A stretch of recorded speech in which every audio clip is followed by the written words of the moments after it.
Jane Crocker sweeps into her office with grace befitting her station and slams the door shut behind her.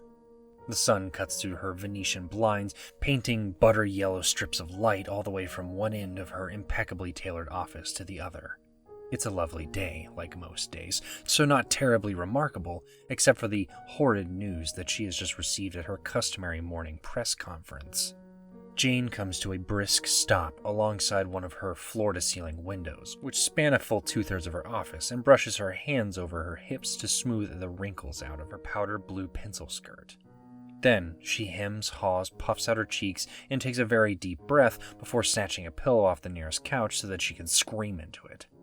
There are, surely, a multitude of ways for a person to find out that an acquaintance is running against you in a presidential election. From a Karkatian reporter in front of 26 other members of the interspecies press was not the method Jane would have personally chosen. She is certain that she retained her poise and managed not to look too shocked at the news. She did not exclaim, "What?" but instead managed to eke out through gritted teeth and pursed lips a reasonably thoughtful sounding, She cannot believe that Karkat would do this to her. This is no longer a political fiat, which the election would surely have been had she run uncontested by any other civilization-founding celebrities, but rather a battle between friends. What did Vantis think he was doing? No, it's not Vantis, Jane realizes. This cannot have possibly been Karkat's idea. Jane knows Karkat, not intimately or even casually, but well enough to have made a generalized assessment of his basic character over the years.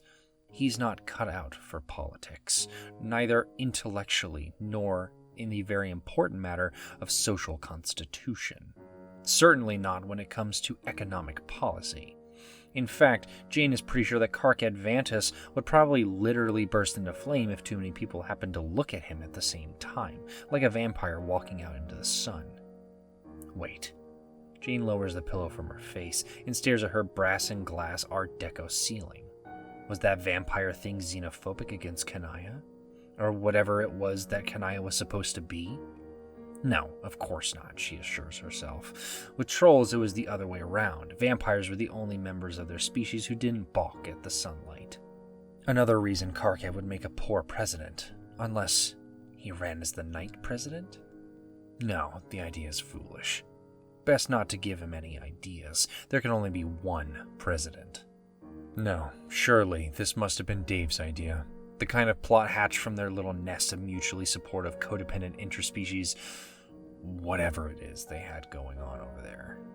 Dave was certainly no Dirk Strider, no Rose Lalonde, no Roxy, but he had the same scheming gene, buried deep down beneath his transparent onion layers of posturing and frankly rather outdated humor.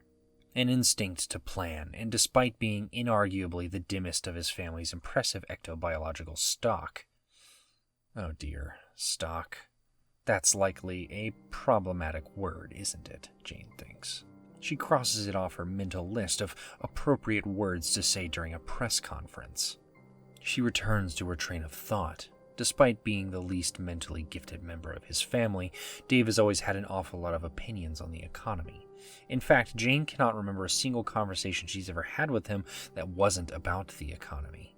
She thinks back to one time at John's 18th birthday, when Dave engaged her in a rigorous and rather one-sided debate about deregulation and the failure of neoliberal austerity measures, until Karkat had to come over and put his hands over his roommate's mouth to make him stop talking. Come to think of it, of the few direct interactions with Karkat she'd ever had, this struck her as a truly great act of benevolence toward the common good. Maybe he would make a good president. No! She cannot succumb to such thoughts of weakness. She will not. Jane tosses the pillow back onto the couch and begins pacing the length of her office. This really was a disaster. She knew that she was solid on several demographic metrics, the human one most certainly in the well-to-do Karkatian districts, but Karkat was incredibly popular in the Troll Kingdom, obviously, and Karkatians were widely known to be swayed by underdog populism. And the consorts? Who had even given them the right to vote in the first place? In any other year... Jane hops up to sit at her desk and kicks off both her shoes. She picks up a pen and begins to chew on the end to bits to stop herself from doing the same to her lower lip. In any other year, this wouldn't be a problem. She'd be happy to accept a graceful temporary defeat and let Karkat play president for a couple of years. After all, unlike her, he was not immortal. But Earthsea's paper-thin, idyllic history was very close to a boiling point. Its very first boiling point, in fact, which will have everything to do with the problematic nature of troll reproduction. The first generation of natural-born trolls obviously cannot be entrusted to a troll. Which was obviously not a xenophobic thing to think. It was just realistic. The citizens of Earthsea were able to rest easy knowing that the government held careful reign over matters of equity.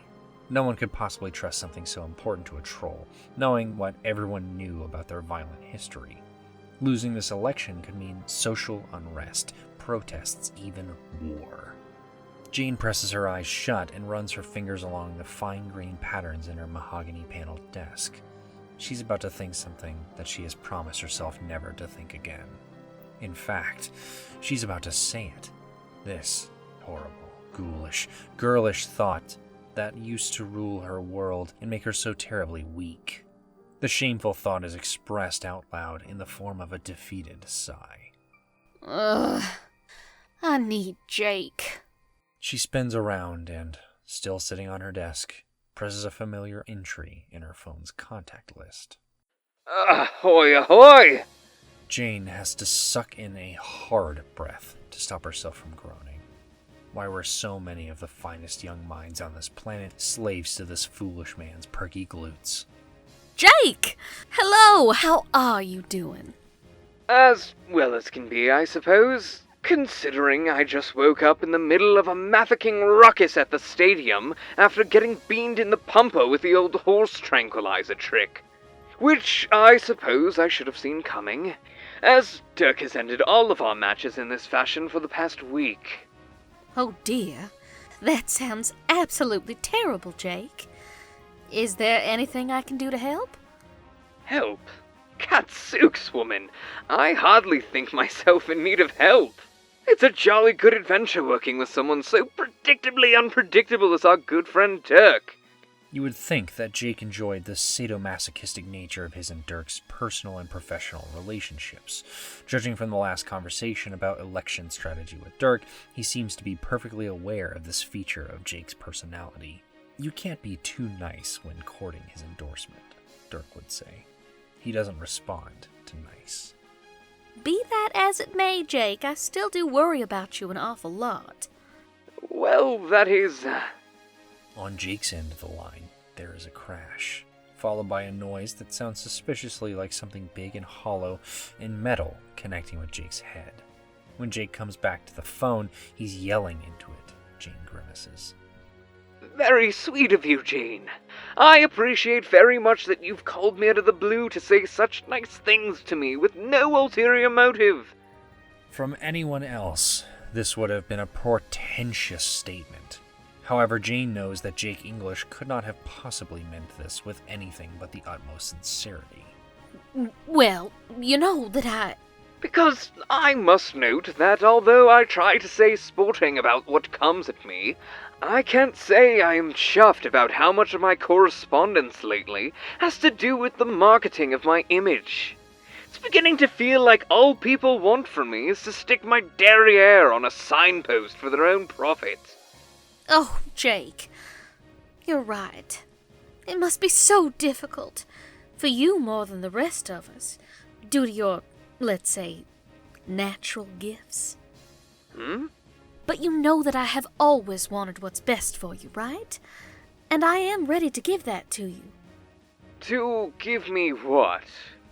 The best, Jake. The very best. Jake is quiet a moment, and Jane can hear the rusty gears turning in his head. You should stop by to see me this evening. Do you mean my evening or yours? We're in different time zones right now, and I dare say that the sun just went down here. So if you wanted to have a soiree on my time, you've missed your chance. Jane feels her fake smile flexing so hard that it was beginning to hurt. Oh yes, she loved this man in basically every category that you could possibly love a person, but sometimes talking to him is like trying to build a house of cards while riding a mechanical bull. Mine, of course. I'll have the best year of your favorite crocodile-made scotch, flown in from the consort kingdom, and we'll have a little catch-up. Jake actually hates scotch, and only drinks it for appearance's sake. But for this unbelievably pivotal moment in the history of the planet that they created with their bare hands, Jane is willing to spend a few thousand boonbucks to watch her old friend pretend to sip at the same glass for a couple of hours while prattling on. And she's willing to do more than that, too. When's the last time we've done that, just you and I? You know what? You're quite right. It's been a spell since we've met up without Dirk. An unforgivably long one at that. Whip me up a kipper, Jane. I'll be over promptly. A kipper? She considers asking if he intended to request that she literally prepare a fish for his arrival, but of course, Jake has already hung up. With a heavy and somewhat regretful sigh, Jane sets her phone down on the desk.